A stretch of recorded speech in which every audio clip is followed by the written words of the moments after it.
Hello everyone, today I'm gonna be playing Prophecy of Pendor, which is a Mountain Blade Warband mod, and I'm sure a lot of people will agree that this is hands down one of the best and interesting mods there is for Mountain Blade Warband.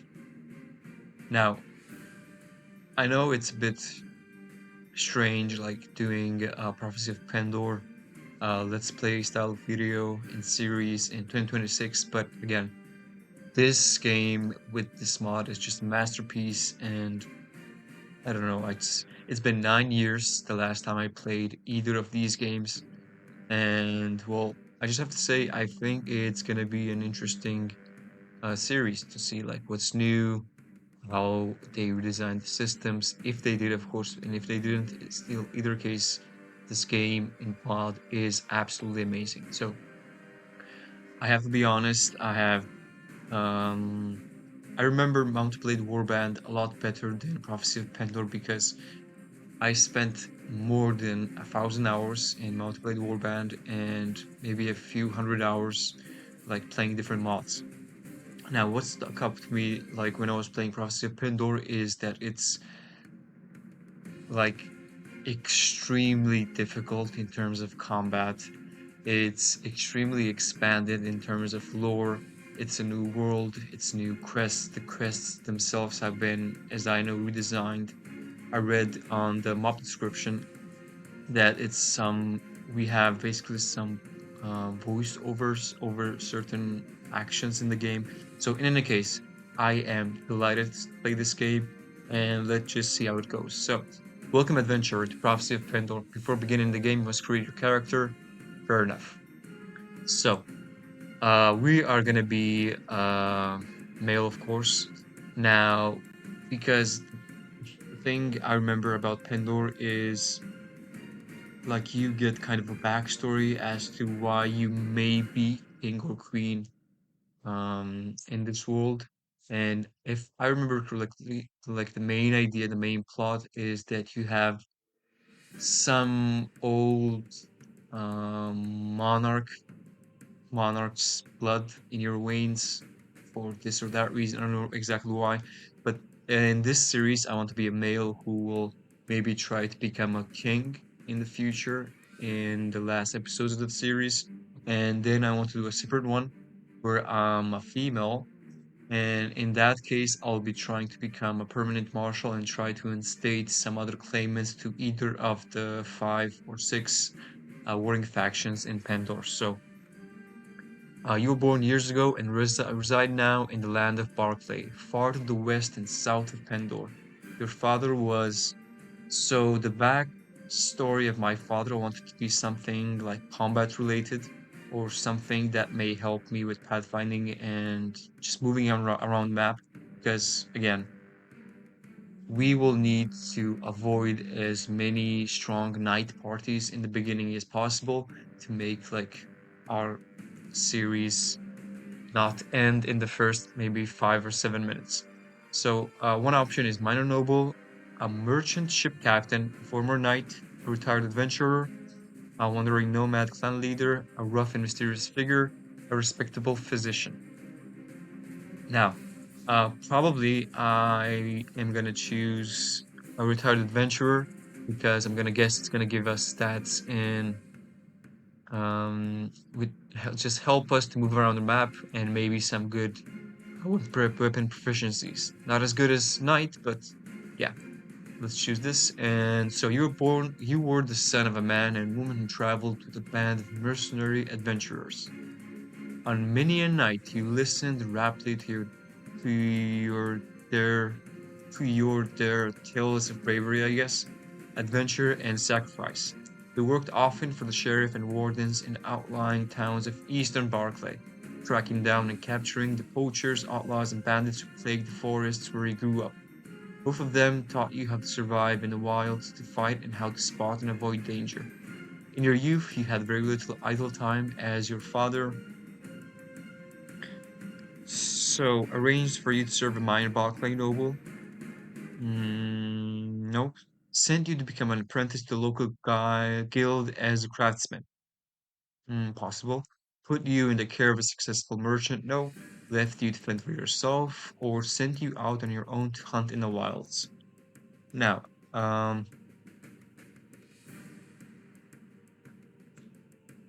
this is an interesting choice. So I think we are gonna choose the option that he left us to fend for ourselves. As a boy barely emerged from childhood, he lived on the streets, doing whatever you had to do just to survive. Begged, stole, and worked for gangs to earn your bread, living only from day to day in a violent world, frequently only one step ahead of the law and others who wished you ill. Then, after what seemed an eternity, your life changed. You were given the opportunity to become. So, we became either a squire, a bard, a physician scholar, a self employed merchant, an engineer and a builder, or a huntsman. So I don't believe we could have become a squire because of our backstory, but I believe we would be close to like a huntsman. Through distinction felt sudden to you, somewhere along the way you had become a man and the whole world seemed to change around you. Dissatisfied with common man's desperate scrabble for coin, you took to the forests and wilderness and decided to help yourself to its bounty. You hunted stags, boars, and geese and stole precious meat on the sly. Later, your skills in tracking and pathfinding were often employed to track wanted outlaws for bounty. Now, that is exactly what I wanted. You made many friends and many enemies as well. Your enterprise yielded more than a few silvers, of course. But as the fates would have it, everything in the world changed suddenly. You had no choice but to leave the lands of Barclay and strike out for Pendor because so we came to Pendor because option A, you must right or wrong done to you. It's kind of possible. You received the message that your father died. I think that's a good option. With a series of unfortunate events, also possible. Too many enemies that seek to end your life. Of a letter that changed your life forever. So I believe um, one interesting choice would be of a series of unfortunate events, the one with the father, and the option that we received the message to change our life forever. Now, we are gonna choose the second option because it seems like reason that would like make us leave Barclay as it seems to like get away from that and just find our path on a different continent. So that's the option we'll be choosing. And so his death was swift and violent at the hands of an unknown assailant. The message you received afterwards from your mother's mother was vague and confusing. In it, she warned you that your father's enemies were seeking both her demise and your own. She advised you to flee from Barclay and travel to Pendor. Only there will you be beyond the reach of these knaves. She stated that she had to go into hiding and that she would be safe and not to worry about her. She gifted you your father's armor, a family heirloom with which you could defend both your honor and your life. So with heavy heart you booked passage to Pendor. The die has been cast. You have said so. So when it comes to attributes, at the beginning, I Thank you, want champion, it to be for focused feeding my on cold surviving with your fights, energy. dealing damage, and If just ever being I able to move desperately around the map. need your aid, So just for Pendor has fractured into the sake factions of yet again, not being just an as idiot any leader, union I'm must gonna be. put, let's say what, yeah, New exactly, two enemies have been points in chaos, leadership. and old ones have And now, returned in force. We are so poised to seek out the evil tracking and that has hunting. So skulked around mostly I'm and gonna be destroyed using our my best warband days. experience to I play am this proud mod, of the and people maybe of at Pendor. times I might be like May you trying once to again take search on the ownership. internet what has to be done, what can I do, how can I do, just in case, because honestly, I do not remember how do you successfully go about in Pendor because of the difficulty level, of course. So that is why I'm gonna focus now on just having my pathfinding, which is one, and spotting at six. Okay, so I want pathfinding. Oh, just two. Okay. So, oh, exactly. So we're gonna put all the attribute points actually in intelligence. So because in this case, we will be able to put pathfinding until level 4, which is exactly what we need. Now leadership is okay. Now trade. So, because we have Charisma 9, we can put trade on level 3, I'm gonna guess. So, yeah. Iron Flesh, we need, yeah, points each because, yeah, our strength is at 10. So, yeah, can't make more than a level 3 in this case. Now, Shield is a good option. Athletics, we have Riding 4, Athletics 4, which is amazing. So, we have Looting 4, and that is just grand news. So I think trainer will be a good option. And also wound treatment also sounds good, but we can't do it right now. Prisoner management, amazing. So trade. I think we're gonna go in trade because I want to use trade as a way to like boost the first steps of the game, give us a bit of an edge. So yeah, that is absolutely enough. So the name, let's name the character something like Beric. Shout out to Beric Dondarrion from Game of Thrones. And the surname, let's do kind of a like a Montifex. Beric Montifex. Actually, let's at this stage do something like this. So because we are from the land of Barclay and we are not a noble, we of course don't get to have a noble house name. So let's just do Beric of Barclay. It sounds like lore accurate, like role play style. So it sounds kind of good. So now proficiencies, we have uh good one-handed options. We have high archery.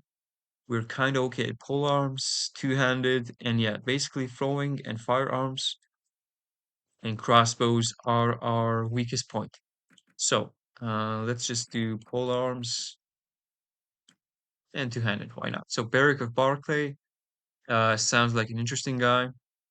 I mean, he is the best skill we have actually is spotting, which again is going to be a huge boost to our start game just to help identify like other high level enemies and also be able to like respond to them in due time. So now, when it comes to the character creation visually, I just like to randomize the guys, and whoever I like, I just press reset, and that is actually it.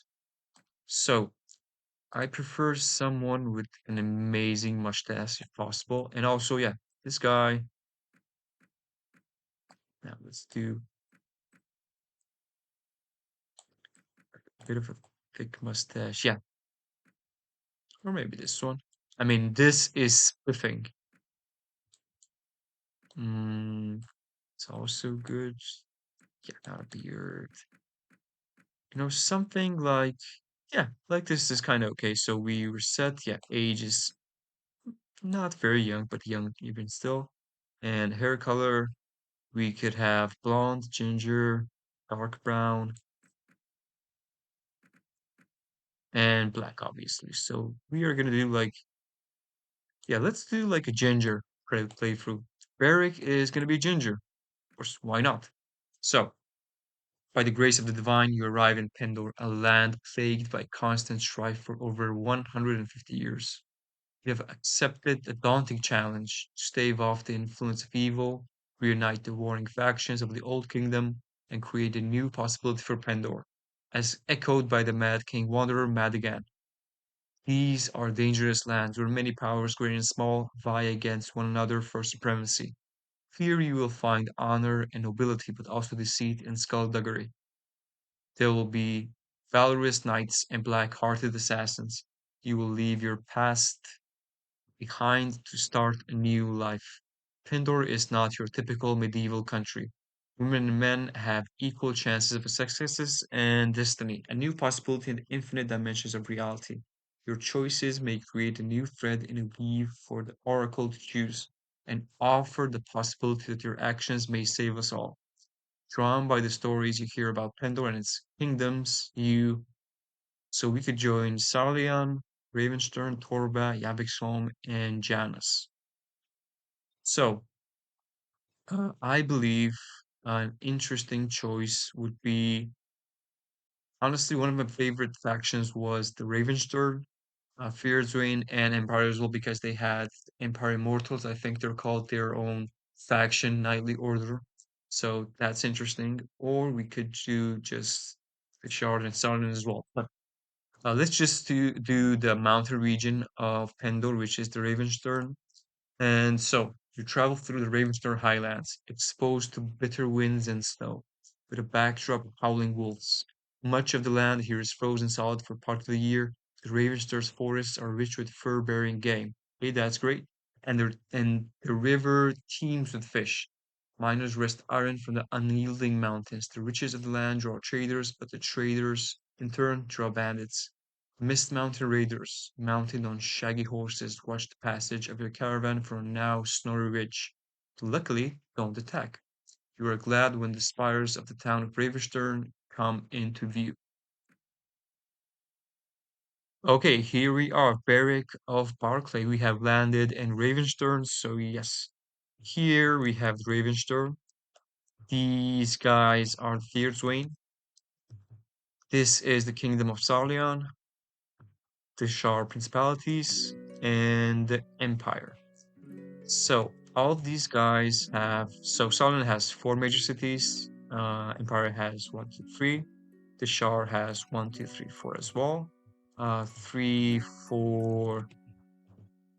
The Fear Train, sorry, and Ravenstern has one, two, three, four as well. That's great. So Ravenstern is over here now. In our inventory, we have amazing Barclay plate and leather armor. We have some light armors, furs, war spear, arrows, dried meat, and some things we can sell. So I just like to put the foods at the top of the inventory. So what we are gonna keep is this armor first of all. So the spear, we have a lot of arrows, so I think one batch is enough. So we have a scimitar, and we're gonna put the spear if we could use it. So we cannot use it. That's amazing. So we have 500 dinars and we have quite a few things we can sell. So let's straight on just head into Ravenstern and let's see what we can sell. So the arrows, we can just get rid of them. The war spear we can keep. These arrows we can get rid of them. And this plate armor will need 15 shrink, which is a good option when we just level up. So the furs, so 343, I think is a good price. So now, okay, cannot afford it. That's amazing. So you can afford this amount, and the goods merchant has a lot of money. So what I want to do here is just see what has in comparison, like lower price, and assess local prices. Okay, so trade this district is bustling with merchants, caravan masters making deals. You overhear several discussions about prices of trade goods across the local area. Listen closely and attempt to work out best deals. Okay, we have trade skill of three, excuse me, four. Okay, you try to figure out the best goods to trade in. However, you are unable to find any trade goods that will bring a profit. Okay, I'm gonna guess because our skill is yeah, we can't join tournament because our skill is I'm gonna guess not high enough. We're not able to um, see what would be the best option for us in this case. Okay, so guys, I'm gonna cut the video off here. Thank you very much for watching. Thank you for the time, and I'll see you in the next series. I'm sorry, next episode.